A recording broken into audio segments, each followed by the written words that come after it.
absolutely ruthless. They will suck as much money as they can out of our NHS, while cancer patients wait longer for treatment. We now know that US and UK officials have been discussing drug pricing in secret. And the US government is demanding what officials gently call full market access for US products. Senior National Health Service managers have said that would mean higher prices for medicines, which will pass on costs to both patients and the NHS. So here we have it. Johnson can deny all he likes, but people simply will not believe it. And the Tories know that, which is why, behind the scenes, the Conservatives have tried to suppress the news, attacking the BBC for reporting what we and health professionals are saying. That's why they don't want you to hear a vote for Johnson's Conservative is a vote to betray our NHS in a sellout to Trump. Johnson's Trump deal Brexit puts a price tag on our National Health Service. So we'll say it again and again until the message gets through to the White House. Our NHS is not for sale.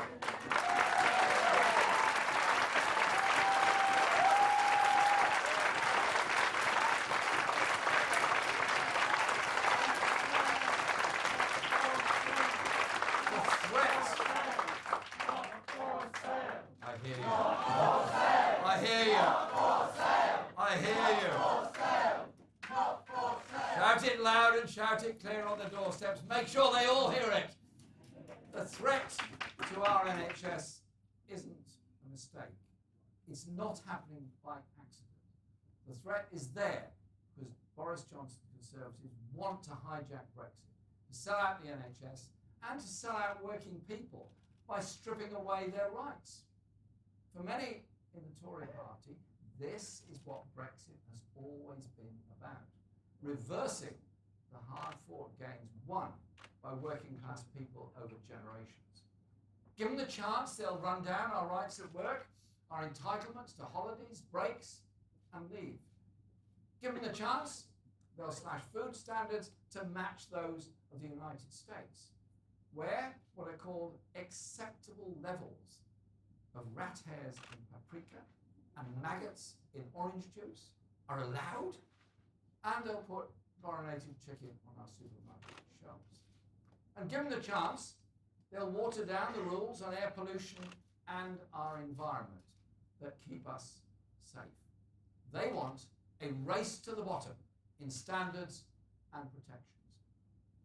They want to move us towards a more deregulated American model of how to run the economy. In the US, as Keir pointed out, workers get just 10 days holiday a year. Big business gets free rein to call the shots. And tens of millions of working class Americans are denied any health care at all. What Boris Johnson's Conservatives want is to hijack Brexit to unleash Thatcherism on steroids on our society. The Thatcher government's attack on the working people of our country left scars that have never healed, and communities all over this country that have never recovered. I was in Laura's constituency last year. Steelworks gone, factories gone, shops closed, the whole area suffering from years of government neglect because of what Thatcher and her government did in the 1980s. Our job is to reverse that for all parts of Britain.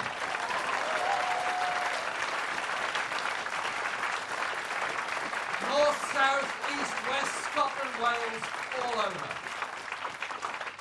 The Conservatives know they can't win support for what they're planning to do. They're planning to do it in the name of Thatcherism. So they're trying to do it under the banner of Brexit instead. So I make no apologies at all for Labour's role in stopping the disaster of no deal and resisting Johnson's sellout deal. I make no apologies for delaying things in order to make sure that no deal was taken off the table before we hit the streets in our election campaign.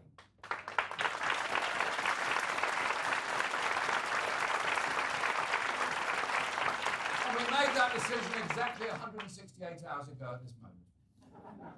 Never let them tell you that Labour has turned its back on the people we represent. The Tories have failed on Brexit for 3 years. A Labour government will get Brexit sorted within 6 months by giving you, the British people, the final say. And despite what some commentators want you to believe, Labour's plan for Brexit is clear and simple. It's time to take a decision out of the hands of politicians and trust the people to decide. It won't be a rerun of 2016. This time, the choice will be between leaving with a sensible deal or remaining in the EU. That is the policy. It really isn't very complicated. So, an incoming Labour government will first secure a sensible deal. That will take no longer than 3 months, because the deal will be based on terms that we've already discussed with the EU, including a new customs union, a close single market relationship, and absolute guarantees of rights and protections. It's a deal that will protect manufacturing industry in this country and respect the precious Good Friday Peace Agreement in Northern Ireland, which was one of the great achievements of the Labour Party.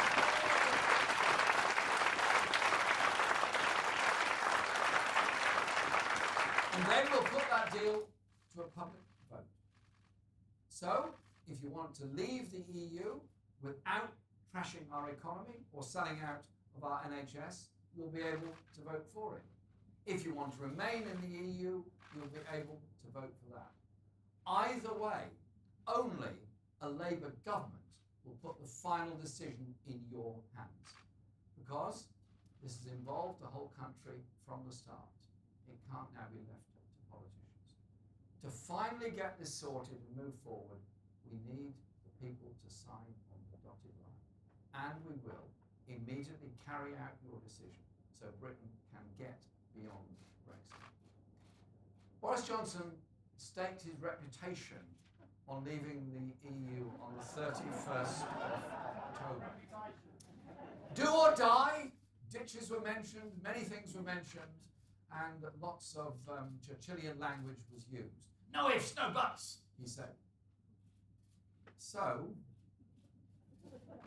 the failure to do so, I'm sorry, can only be his, Boris Johnson's fate. The irony is, for all his boasting, Johnson's sellout deal still won't get Brexit done. It will lead to years of continuing negotiations and uncertainty. Whereas Labour's plan will sort it quickly, because whatever the final decision, we won't be ripping up our main trading relationship. The EU negotiator, Michel Barnier, has said an EU deal on Johnson's term would take 3 years, maybe more, of further negotiations. Johnson's sellout deal with Trump could take even longer. Imagine the time it would take to fill those pork barrels in the US Senate and all the other places. Just imagine it, think about it. So, a vote for Conservatives is a vote for yet more drawn-out, bogged-down negotiations, more broken promises and more distractions from the vital issues facing us that Keir and Laura have spoken about this morning. Like making sure people have decent wages, secure homes, and absolutely crucially in this election, beyond all others, a habitable, sustainable planet for our children and our grandchildren.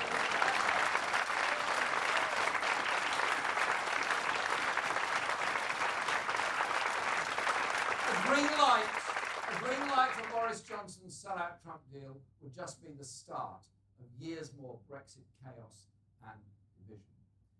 People sometimes accuse me of trying to talk to both sides at once in the Brexit debate, to people who voted leave and people who voted remain. you know what? They're dead right. They're absolutely dead right. Why would I only want to talk to half the country? I don't want to live in half a country. Anyone seeking to become Prime Minister must talk to and listen to the whole country. Labour stands not just for the 52% or the 48%, but for the 99%. We bring people together.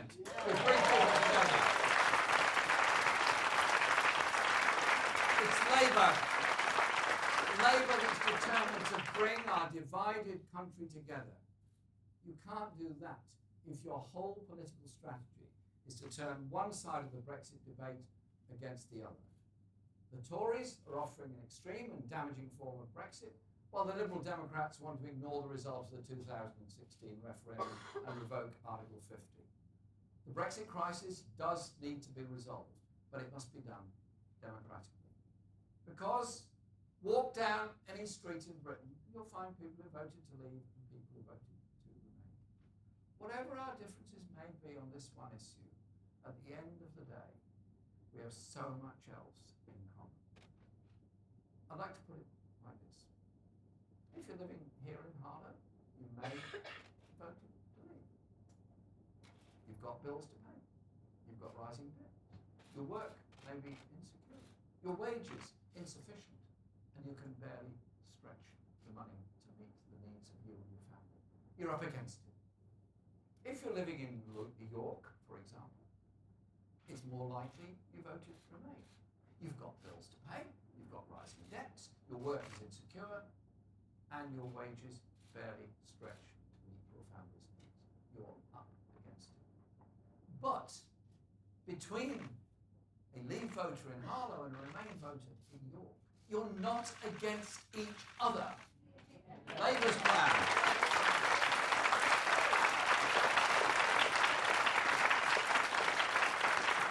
Labour's plan will get Brexit sorted so a Labour government can get on with delivering the real change that Britain needs.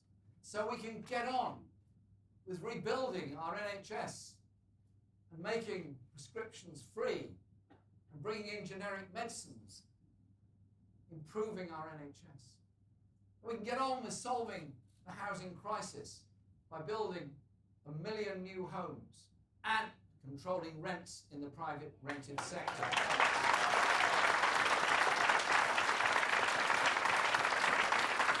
Get on with bringing mail, rail and water and the energy grid into public ownership. Thus ending the great corporate rip-off of consumers. Get on with creating the hundreds of thousands of good jobs in every community through a green industrial revolution. Get on with giving Britain a pay rise.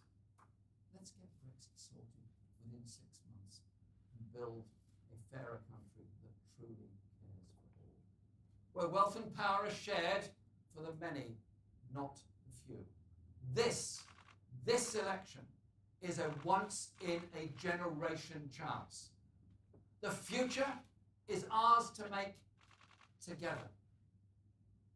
It's time for real change.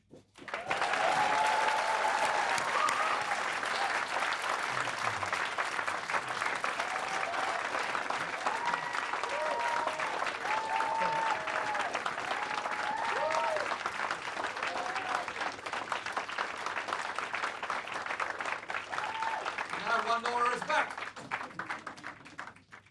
So, yeah, thank you, Jeremy. Brilliant speech, as usual. So, we're now going to take a few questions from the media. So, if we can be as respectful as possible, then that would be great. We'll take them in threes. And first, can we have, so, the BBC, Norman Smith. Thank you very much. Mr. Corbyn, you had some fun at Boris Johnson's do or die deadline. But I want to ask you about your deadline, which is to get Brexit done by June the 13th next year. Is that a fixed deadline, a do-or-die deadline for you, or could Brexit go beyond then if the negotiations prove difficult and if getting legislation through the Commons also prove difficult? And briefly, can you confirm, given you're going to negotiate a deal which keeps us in the customs union with close single market alignment, that freedom of movement will remain under a Labour government? Thank you. And next, can we have Romilly Weeks from the ITV? Thank you. Mr. Corbyn, President Trump has denied the NHS is on the table in any future trade talks. The government has categorically ruled it out. This is just a useful scare story for you, isn't it? And also, how is your 6th month getting Brexit sorted deadline remotely realistic when to organise the last referendum took a year? Thank you. And we'll have Tom from Sky. Hello, Mr. Corbyn. Keir Starmer said on the first day of a Labour government you'd rip up Boris Johnson's deal. Just on the specifics of that, when you enter renegotiate, are you seeking to fully open the withdrawal agreement, or do you think you can achieve what you are aiming for with changes to the political declaration on the future relationship? And if I may, will you accept Sky's invitation to hold a three-way debate with Boris Johnson and Joe Swinson? Thanks for your questions. If Keir wants to add anything to my answers, he's very welcome to. First of all, Norman, thanks for your question. The deadline we've set for ourselves is a realistic one. Keir and I have spent many, many hours in Brussels and other European capitals going through our process with governments, with officials, and with fellow socialist parties across Europe. We wouldn't be saying this if we didn't believe it to be realistic and doable. Therefore, we say quite clearly that in 3 months we'll negotiate an agreement, and we'll at the same time do parallel legislation in Parliament in order to ensure a referendum can be held within 6 months. We have a lot of experience in Parliament, we have a lot of experience in legislation, and we wouldn't be saying this if we didn't believe it to be doable and possible, and that's exactly what we're going to be doing in these negotiations.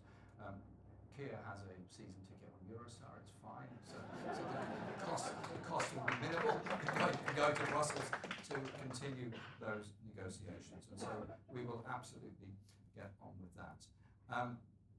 Romilly, thanks for your question.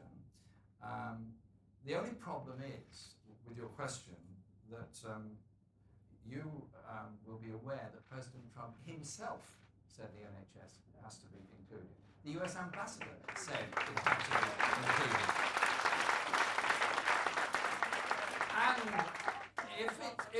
if it is not the case, then why did the Prime Minister and the Health Secretary instruct officials to hold 6 meetings? He's only been in office 100 days.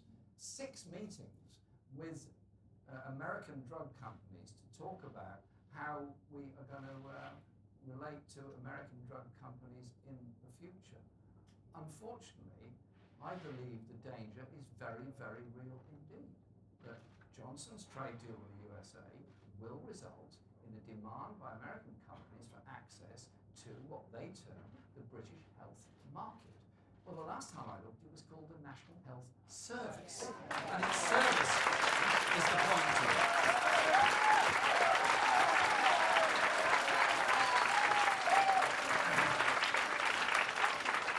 And so when Keir says that we will rip up Johnson's deal on the first day, it's quite a substantial document, but Keir's a very strong fellow. He can tear it through, no problem whatsoever. He's a fit man, he plays football. And he's an Arsenal supporter. So what more could you want? And yes, of course, we'd be negotiating, and that does include, of course, the political declaration and the future relationship. That's absolutely clear. And I want to say this about European Union nationals that have made their homes in this country. They have made an incredible contribution to our lives, our community, and our society.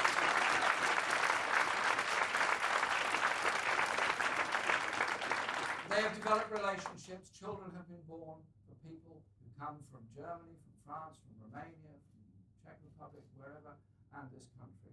And those children are children of parents from both parts of Europe. And I want to be clear that we give them absolute guarantee of rights to remain, of citizenship, and being part of our society. And indeed, straight after the 2016 referendum, on behalf of the Labour Party, there was a motion put to Parliament, signed by me and by Andy Burnham, who was then our Shadow Home Secretary, guaranteeing EU nationals their rights in Britain and their right to travel and remain in Britain. We put that to Parliament straight away, a few days after the referendum. The Tories didn't vote against it. Indeed, rather bizarrely, Boris Johnson voted for it. I asked him why. He said, I don't really know. That was in the division lobby. I mean, in his defence, he wasn't Prime Minister at the time. So we're very, very clear that we can negotiate this agreement and we can then get on with all the other issues that both Lauras have spoken about this morning. Poverty, inequality, injustice. I want to live in a country and build hope for the next generation. I don't want young people growing up thinking, well, is there going to be a health service? Will I get a house? Can I get a job? Am I going to be loaded with debt because I went to uni? Am I going to be not able to get the apprenticeship I need? Are we going to have a society that's there for me? I want to build a country that's fit for the next generation. And that means a caring society that cares for all. That's what this election campaign is about.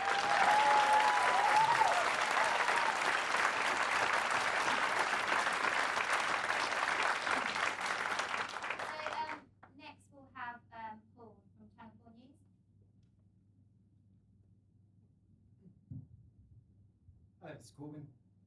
You once... Hello, I'm over here. Hello, I see you all. Thank you. You once said that Boris Johnson's £350 million on the side of a bus wasn't just misleading, it was downright dishonest. You've just said that £500 million can be taken out of the NHS and handed to big drugs companies. That's a figure that comes from a report based on if every medicine in the UK costs the same as in the US after a trade deal. The report also said they're crude estimates and not precise analysis. Aren't you misleading voters with your £500 million? Okay, and next we'll have Phil Black from CNN. Hello, Mr. Corbyn, Phil Black from CNN. The American president is clearly no fan of yours, and at this early stage of the campaign, it's pretty clear that you're keen and willing to mention him by name and associate him closely with Boris Johnson. Why are you doing that? Why do you believe it's politically advantageous? And next, can we have Heather Stewart from The Guardian, please? Hi, Jeremy. You've made very clear that you're not going to say ahead of the 12th of December how you might campaign in that referendum that we'll have by June. Some members of your shadow cabinet have made clear they will campaign on one side or the other. Will you be happy for your ministers, if you're in government, to campaign on either side of that referendum when it comes? Paul, thanks very much for your question. Our figure of 500 million comes from an analysis of figures from the World Health Organization of drug prices and what we know of the discussions that have taken place between the NHS and US drug companies. And I believe it to be an accurate and a credible figure, otherwise I wouldn't be quoting it. And I'm very happy for anybody else to analyse it and tell me if I've understated the case and it's actually worse than that.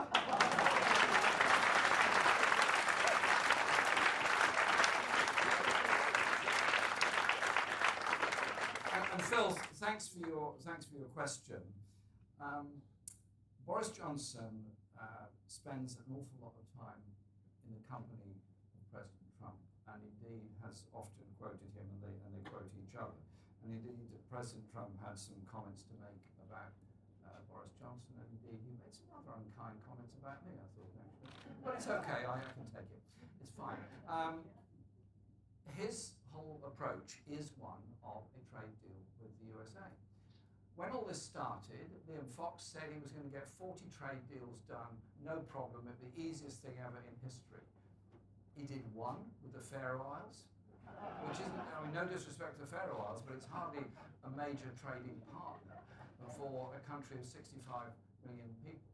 And so the whole direction of travel of this government has always been they want to do this trade deal with the USA, knowing full well that when the US does trade agreements with any country, they demand alignment, they demand investor protection, they demand full market access, and you will see the price of it. You'll see the price of it in our NHS and our public services, and you'll see the price of it on the pressures on our economy and the rights of people that work for those companies, the rights for holidays and all the other entitlements that we have won through trade union actions in this country and across Europe. And so I think we're absolutely right to analyse this and point it out in this election campaign. You vote for Boris Johnson, you get a trade deal with the USA and all the implications that go with it for your life, your community, and the rights of people within our society. Heather, thanks for your question. Our policy has been arrived at by an awful lot of debate and discussion. I mean, one thing the Labour Party is good at is debate. We love it. We just love it and we do it all the time. That's what we're about. We're a party of 500,000 members. We've got experts in every conceivable field. By experts, I mean people that actually deliver the care, people that work in the NHS, people that work in factories, people that speak their real experts in every area.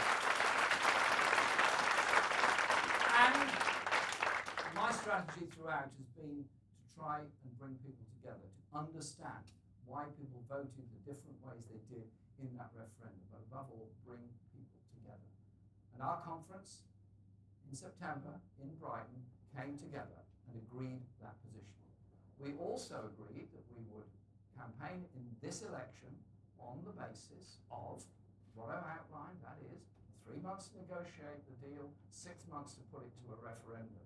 And that would then give us the time, the space, and the opportunity to get on with all the other transformative things we have to do, working with people across the world on the green industrial revolution, tackling climate change and the real emergency that faces the whole of this planet. And I'm utterly determined to do that. Our spokespeople are out there giving that message throughout this campaign.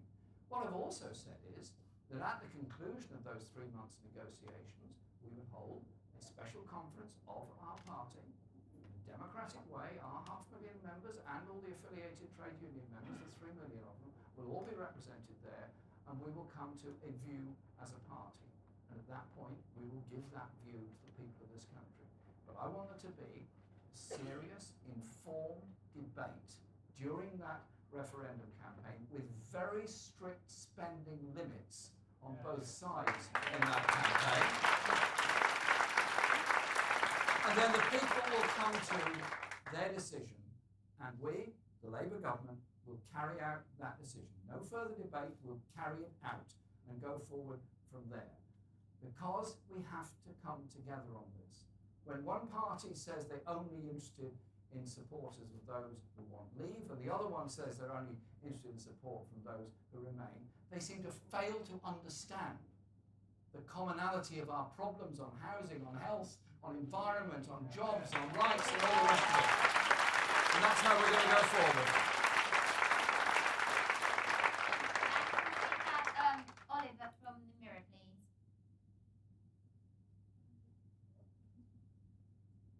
Hi, Mr. Corbyn.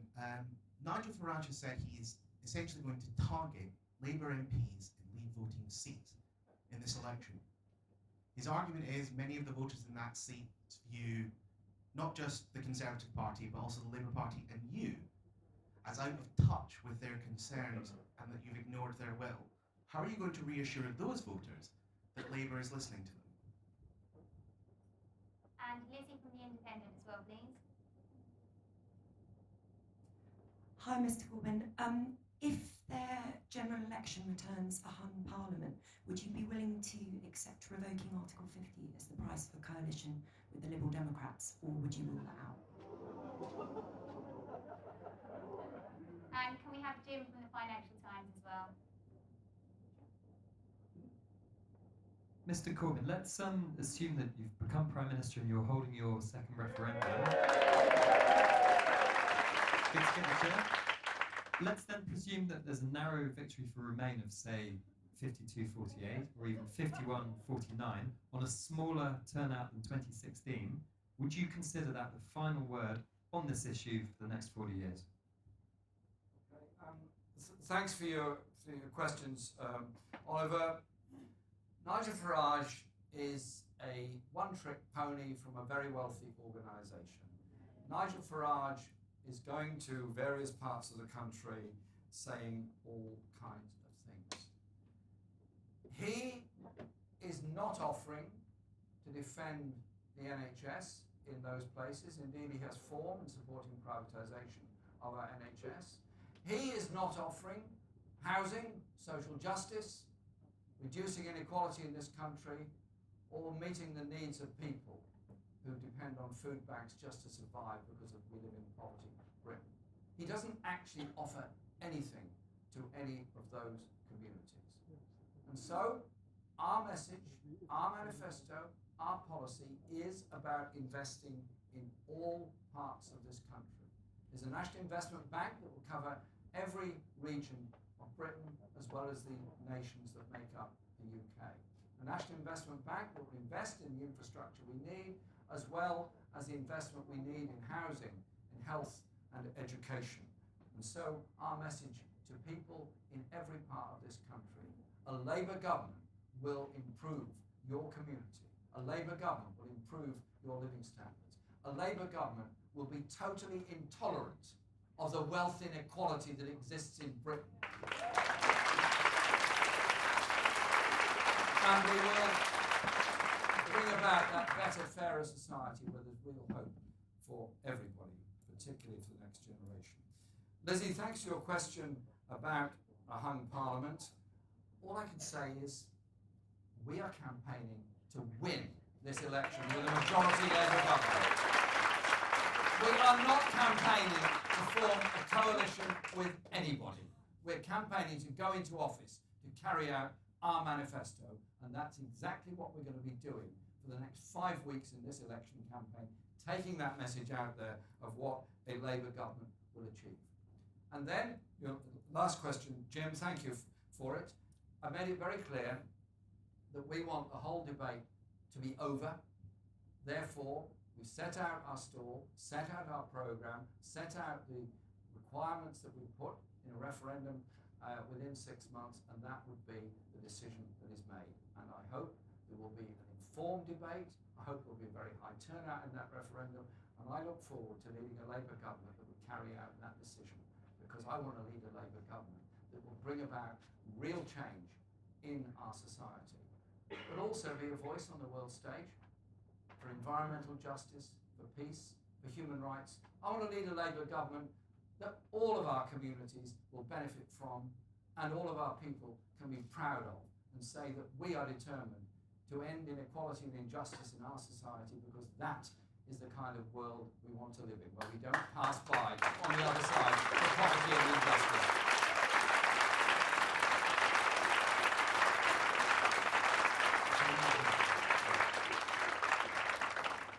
Harlow, thank you very much. This is the end of this part of the meeting. Can I say thank you to Laura for chairing the questions and for the work she's already doing as a candidate. You're going to be very proud of her. Very proud of her as your MP. And in this election, no matter how bad the weather, winter comes and Christmas, but then spring with a Labour government.